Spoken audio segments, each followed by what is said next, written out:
আমরা নতুনডি গ্রাম থেকে এসেছি কলের জলের জন্য। 94 নম্বর ওয়ার্ড। আমাদের ওখানে কলের জল নেই, কল আছে কিন্তু কলের জল নেই, ট্যাঙ্কার নেই। তো আমরা সেই জন্য এসেছি। আসানসোল পৌর নিগমের অন্তর্গত 94 নম্বর ওয়ার্ডের নতুনডি গ্রামের পানীয় জলের সমস্যা বিষয়টি নিয়ে এলাকার মানুষ দ্বারস্থ আসানসোল পৌর নিগমের মেয়র বিধান উপাধ্যায়ের কাছে। সমস্ত গ্রামবাসী জমায়েত হন পৌরসভায়। তাদের বক্তব্য, পানীয় জলের পরিষেবা থেকে দীর্ঘদিন বঞ্চিত তারা। এদিকে মেয়র বিধান উপাধ্যায়ের বক্তব্য, জল তো আমরা দিচ্ছি, পানীয় জল যথেষ্ট মজুত রয়েছে। সমস্যা হলো এরা ঘরে ঘরে কানেকশন নেননি। একসাথে সবাই পরিবার পিছু 6000 টাকা করে দিলেই দ্রুত পরিষেবা দেওয়া যায়। আসানসোল পৌরসভার কিছুই করার নেই। কিন্তু প্রশ্ন একটাই, নুন আনতে পান্তা ফুরায় এমন গরিব পরিবারগুলি টাকা ও ট্যাক্স দিতে অক্ষম।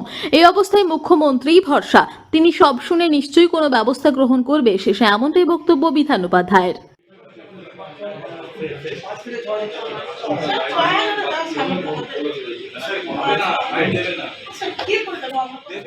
নতুনডি গ্রামে বহু বছর থেকে ওখানে পিএইচই লাইন আছে।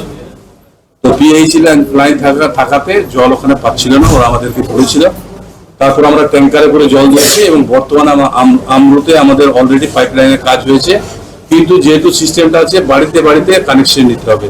ওই গ্রামটা পুরোটাই বেশিরভাগই গরিব মানুষ আছে, তারা আমার কাছে এখনো এসেছিল, এর আগেও এসছে। তাদেরকে আমরা রিকোয়েস্ট করেছি যে তোমরা বাড়িতে বাড়িতে লাইনটা নিয়ে নাও, তাহলে আমরা জলটা দিয়ে দিতে পারবো।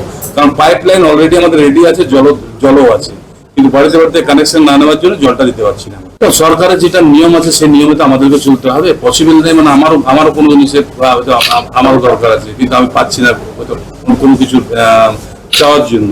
তো সেখানে আমার পসিবল না হলে তো মানে বিপক্ষে, মানে আমার সামনে যিনি বসে আছেন তিনি তো করতে পারবেন না। এদের নিয়ে কোনো চিন্তা ভাবনা করা হবে পুরোনিগমকে? ওখানে তো প্রচুর গরিব মানুষই আছে। একদম নিশ্চিত হবে, গ্রামাঞ্চলে বেশিরভাগ মানুষই গরিব। ওদের নিয়ে নিশ্চিত হবে। বর্তমান মুখ্যমন্ত্রী মমতা বন্দ্যোপাধ্যায় যেভাবে জনমুখী এবং জনদরদী হিসাবে কাজ করছেন, নিশ্চিতভাবে আগামী দিনেও কোনো পদক্ষেপ নেবেন। এবং আমরা কর্পোরেশনের পক্ষ থেকে যতটা সম্ভব তাদেরকে সহযোগিতা করা, যেমন ওদের বলছিল ট্যাক্স নেই, আমরা কোনো অকুপাই ট্যাক্স করি না, একদম কম টাকাতে হবে, যেটা আমাদের দ্বারা সম্ভব নিশ্চিতভাবে আমরা চেষ্টা করবো মানুষের সাথে থাকা। আসানসোল থেকে সৌম্য গাঙ্গুলির রিপোর্ট, টিভি নিউজ 10।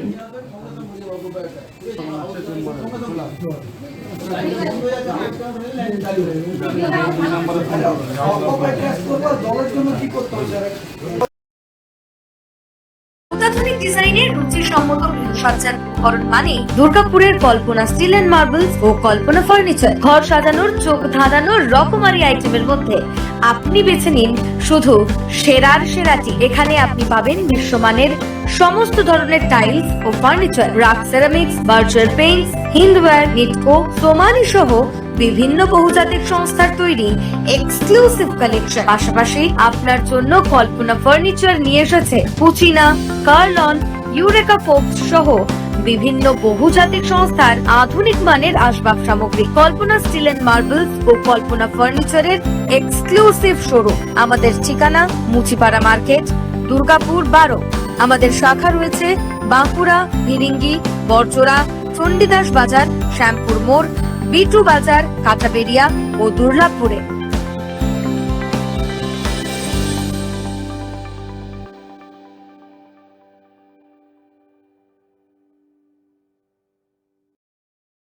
সবার আগে খবরের আপডেট পাওয়ার জন্য সাবস্ক্রাইব করুন আমাদের ইউটিউব চ্যানেল এবং ক্লিক করুন বেল নোটিফিকেশন আইকনে।